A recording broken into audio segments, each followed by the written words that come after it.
There is an epidemic of exhaustion in the modern world. It is not just a physical tiredness, but a deep spiritual fatigue. It is the exhaustion of performance. We feel, in our quietest moments, like frauds. We feel we are constantly wearing a mask, acting out a part, and that at any moment we will be found out.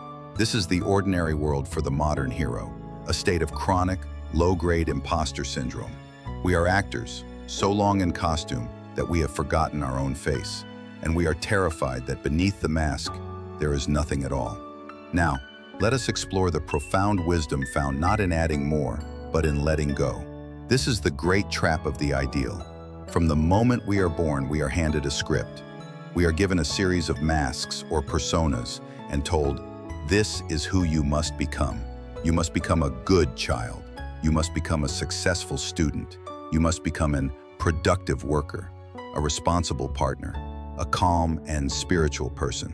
Society, education, even our parents hand us these blueprints for an ideal self. And so, our entire lives become a project of becoming. We are always striving, always leaning forward, always trying to achieve the next state. We are never here. We are always on our way to there, a there which is a phantom, a concept, an abstract idea of who we should be. This is the itch that defines our anxiety. The ideal self is a rigid, perfect, and dead concept. But we are messy, chaotic, imperfect, and profoundly alive organisms. Our suffering is the tension between these two. It is the friction of our living, breathing, organic self being forced into the cold, concrete box of an ideal. We are like a wild river, being told we must force our entire, thundering flow into a perfectly straight, narrow plastic pipe. The anxiety we feel is the pressure of this impossible task. The imposter feeling is the honest, intelligent realization that we are not the pipe. The I, the ego, becomes identified with the mask. When someone asks, "Who are you?" we recite the labels on our costume. I am a doctor. I am an artist. I am a mother. We have mistaken the role we are playing for the actor who is playing it.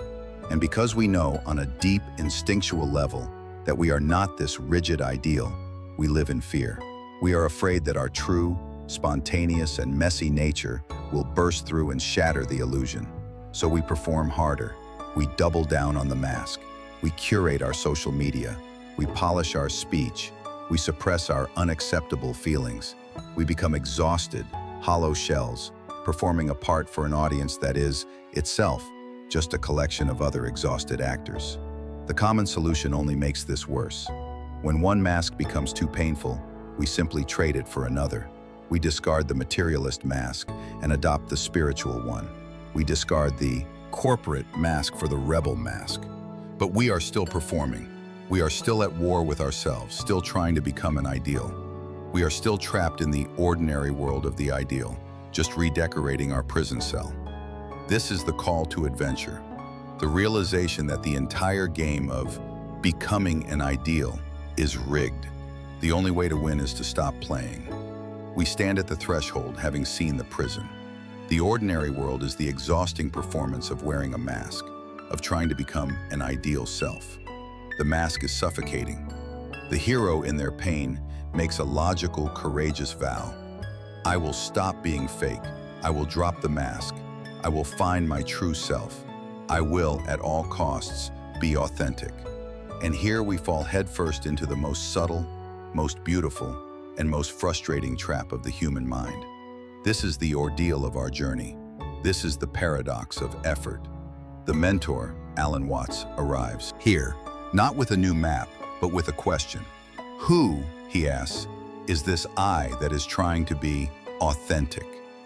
This quest for the true self becomes the ego's new, ultimate project. We read books, we go to seminars, we do the work. We analyze our past, we identify our toxic traits. We build a new, authentic identity. But notice the effort, notice the striving, notice the war. We have simply traded one mask for another. We have traded the ideal successful person mask for the ideal authentic person mask. But it is still a mask. It is still an ideal. The I is still trying to control the outcome. This is the backward law in its most profound form. You cannot try to be spontaneous. You cannot effortfully be at ease. You cannot will yourself to be your true self. The very act of trying is a statement of division. It reinforces the split. It says, there is a fake me, which is bad, and a true me, which is good. And I, the boss, the ego, must kill the former to get to the latter. But this entire premise is a hallucination. The great, liberating, and terrifying insight is this: you are already yourself. You cannot fail at it. You are 100% you, 100% of the time. There is no one else you can be. This is the trial. The mind hates this. It wants a project. It wants a goal. It wants to achieve authenticity and get a gold star. But the wisdom is far simpler. You are already the thing you are seeking. But, the hero protests, what about my mask? What about my fakeness? What about my imposter syndrome? And the mentor smiles. Your faking, he says, is genuinely happening. Your mask is a real expression of your current state. Your anxiety about being an imposter is the most authentic feeling you have. It is the honest protest of your organism against the abstract ideal. We have been taught to be at war with ourselves. We have been taught to divide ourselves into good, the ideal, the true self, and bad, the shadow, the ego, the mask. This war is our suffering. The quest to find your true self is just another way of saying, I am not good enough as I am. The desire, Ada, we all feel is not for a new self. It is for relief from the search. It is for peace. What if you could just stop? What if you could stop trying to be better? What if you could stop judging every thought, every feeling as either authentic, good, or inauthentic, bad? The great ordeal is the surrender of the seeker, the I who wants to become spiritual, the I who wants to achieve authenticity. This I is the mask. This I is the effort. When you see this, the entire house of cards collapses. There is no fake you and real you at war. There is just you. You are one whole, intelligent, unified organism. And that organism is, at this very moment, exactly what it is. It is not a problem to be solved. It is a reality to be experienced. We have passed through the ordeal. The hero is disarmed. The trap of the ideal, Act 1, has been seen. The trap of the authentic search, Act 2, has also been seen. The hero has stopped striving to be the mask and has also stopped striving to find a true self hidden behind the mask. They stand in a profound and perhaps terrifying silence. The war is over. What is left? This is the elixir. This is the return with victory. We can finally understand the title, Become What You Are. This is not a command. It is not an instruction to go do something to become. It is a description. It is a profound cosmic tautology, a statement that is simply, beautifully, and liberatingly true. It means, you are already what you are. You cannot be otherwise. Therefore, your task is simply to be it. To become what you are means to stop resisting what you are. It means that in the moment you feel anxious, you are anxiety. Stop trying to fix it or be calm and ideal. Just be the anxiety.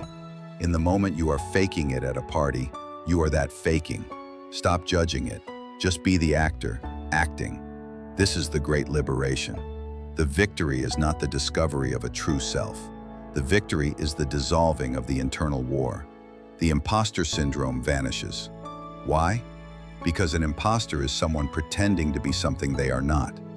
When you simply accept that you are what you are, in this very moment, anxious, faking, brilliant, confused, whatever it is, you are no longer pretending. You are being 100% real. You are authentically anxious. You are authentically confused. The hero returns to the ordinary world. They still have a name. They still have a job. They still wear the persona. But everything has changed. They are no longer identified with the mask. They are no longer a victim of the ideal. They wear their social role, their persona, as a doctor, a parent, an artist, lightly. They wear it like a loose garment, not like skin that has been nailed on. They are the actor who knows they are acting, and because they know it's a game, they can play it with a sense of lightness, humor, and controlled folly. The exhaustion is gone because the effort of performance is gone. The action, the CTA, is not a new doing. It is an invitation to trust. Trust your organism. Trust the same intelligence that beats your heart, grows your hair, and breathes your lungs without the I, the ego, interfering. This intelligence is you. The I, the anxious voice that judges, plans, and criticizes, is just a part of that, a noisy but small function. The first aid is this. The next time you feel fake or anxious or not good enough, simply stop. Stop the war. Don't try to fix the feeling. Don't judge the feeling. Don't analyze the feeling. Just let it be. Feel it. Be it. You are not a problem to be solved. You are a process to be lived. And you are and have always been exactly what you are. This, then, is the end of the search. It is the discovery that you were never lost. You were not the imposter. You were the whole show. And you can finally relax and become the magnificent, messy, and perfect thing you already are.